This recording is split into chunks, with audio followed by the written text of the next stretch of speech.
तो इन्हीं सब तथ्यों पर हम लोग चर्चा करेंगे। नंबर 1 से शुरुआत करें, देश की सियासत, हंगामा, बैकफुट पर बीजेपी। इस वक्त भारतीय जनता पार्टी को लेकर के जिस तरह आरएसएस के अंदर बैठकों का दौर चल रहा है और भाजपा के लिए चल रहा है, चाहे वह महाराष्ट्र हो, चाहे बिहार हो, चाहे वह चंद्रबाबू नायडू हो, सब कुछ ठीक ठाक नहीं चल रहा है। और यह सब बात जो बिगड़ी है, और बात तो बिगड़ी हुई थी 24 लोकसभा चुनाव के साथ ही, लेकिन और जो बात बिगड़ी है यह हरियाणा चुनाव को लेकर के और बात बिगड़ गई है, और जो कांग्रेस एक्शन में आ गई है कि अब हम इसका रिकाउंटिंग करा कर रखेंगे, कितना भागता है चुनाव आयोग हम देख लेंगे। कहीं न कहीं अब इसमें चोरियां पकड़ी जानी तय हो जा रही है। और एकनाथ शिंदे भी अब मोदी जी की सुन नहीं रहे हैं, ना अमित शाह की सुन रहे हैं, ना नेता सुन रहे हैं। अब राव इंद्रजीत को देखिए, 9 नेताओं विधायकों को लेकर के वो रूट करके बैठे हुए कि हमें आप सीएम बनाइए, नहीं तो हम पार्टी छोड़ देंगे। अगर यह बात आ रही है तो यह तो चिंताजनक है कि यानी कि अब इससे यह प्रतीक हो रहा है कि मोदी जी का जो डर था, अमित शाह का जो डर था, वह डर भाजपाइयों के अंदर से निकल गया है। अब वह बोलने लगे हैं।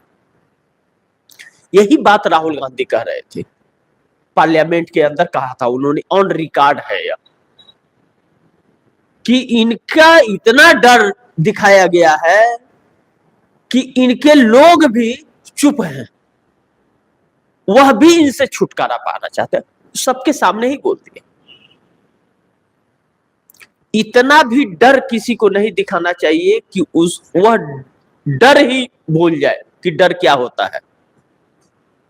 और वह 10 सालों तक मोदी जी ने किया। अब इस बीच बीजेपी पूरी बैकफुट पर आ गई। क्यों? कि एक एक नेता सर उठा के बोल रहा है, चाहे वह राजस्थान हो और चाहे सहयोगी एकनाथ शिंदे और अजीत पवार हो। अब अजीत पवार और एकनाथ शिंदे दोनों खपा है मोदी से सीट बंटवारे को लेकर के। और जो अभी बिश्नोई की वाली घटना हुई है महाराष्ट्र के अंदर, अजीत पवार के विधायक के साथ जो हुई है,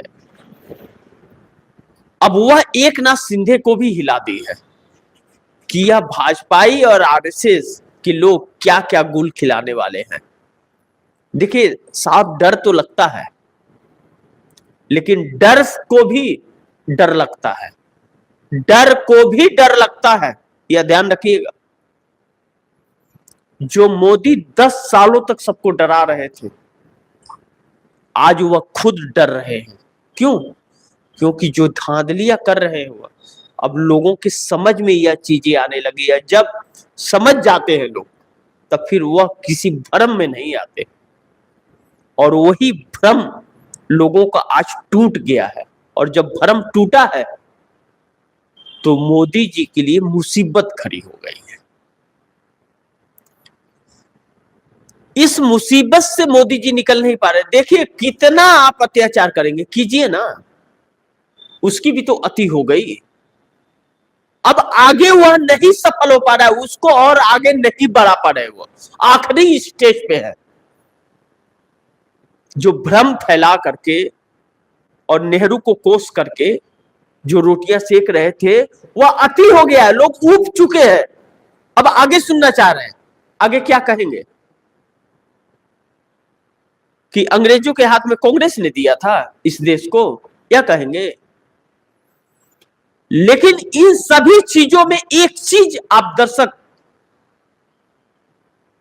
ध्यान रखिए कि क्या प्रधानमंत्री मोदी जी इन 10 सालों में, 14 को छोड़ दीजिए, 14 में जब चुनाव में आए थे, जो जो वादे किए थे वह सब भूल करके सिर्फ और सिर्फ भ्रम डालने का कार्य जो हुआ, जो लोगों को गुमराह किया गया, रोजगार की लालच दे करके, अच्छे दिन की लालच देके, 15 लाख खाते में आएंगे इसकी लालच दे करके, एक बार भी उसके बाद यह रोजगार को लेकर के बात नहीं करते जो इस देश की जरूरत है आज की हर एक वर्ग को, चाहे वह हिंदू हो, चाहे मुस्लिम हो, चाहे सिख हो, चाहे ईसाई हो।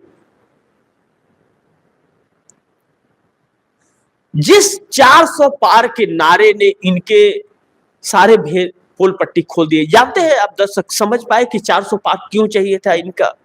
कभी आप लोगों ने सोचा नहीं इस चीज को। मुझे 2 मिनट का समय दीजिए तो मैं आप दर्शकों को सारा समीकरण ही बता दूं, दो एक झटके में। 400 पार इन्हें चाहिए नहीं था, इन्हें चाहिए था 369 सीट चाहिए था। इसीलिए इन्होंने कहा था कि 370 के पार भाजपा और 400 के पार एनडीए।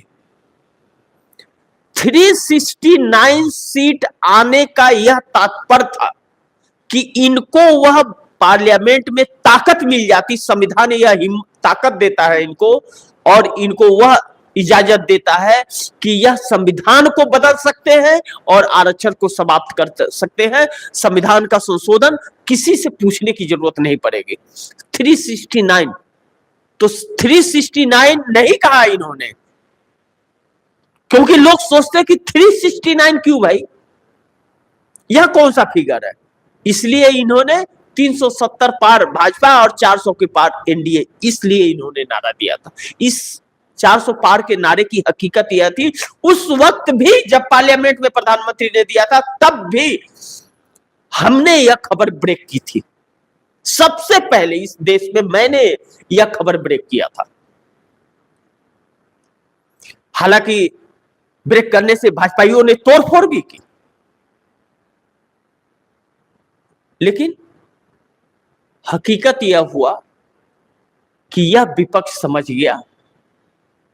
यह खुशी की बात हुई और संविधान को लेकर के पूरा 2024 का लोकसभा चुनाव लड़ा गया, जिसका नतीजा यह निकला कि भारतीय जनता पार्टी 240 के अल्पमत की सरकार में आ गई। आज यह हालात हो गया कि एकदम बैकफुट पे है। हरियाणा एक चुनाव भी क्या जीती, वह सवालों के कटघरे में आकर के खड़ा हो गए कि वह चोरी कराने वाला और चोरी करने वाला दोनों की चोरी पकड़ी जा रही है। अब वह सदमे में आ रहा है कि कैसे रिकाउंटिंग करूं।